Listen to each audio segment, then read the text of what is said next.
The first step of hazmat response has classically been walking into the unknown. Now drones face the unknown for us. Hazmat response is not fast.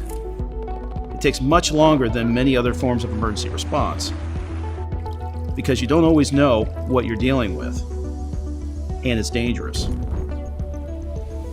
We deal with biological threats, chemical threats, and nuclear threats. The problem is we don't always know which one it is. So we send the guy in there first with meters and hope he's all right, because no single suit can protect you from everything.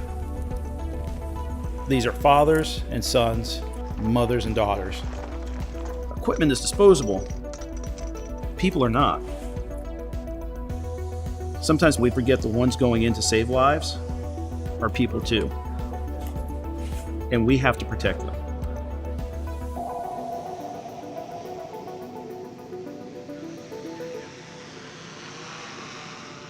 We have a very progressive department here at Southern Manatee, and that's allowed us to develop new tech.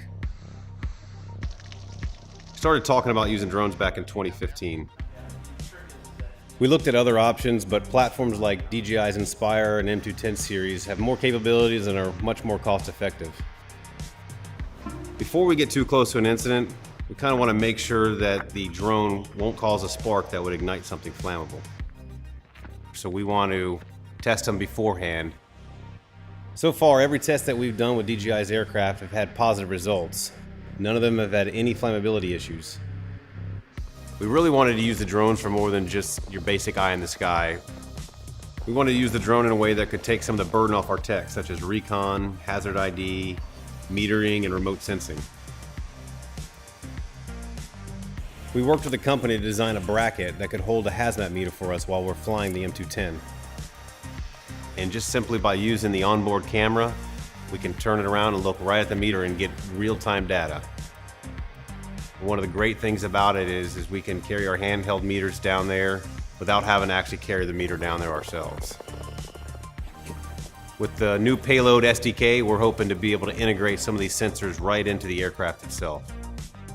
In the future, we're hoping to be able to deliver payloads into some of these hot zones, carry things like tools, supplies, or whatnot.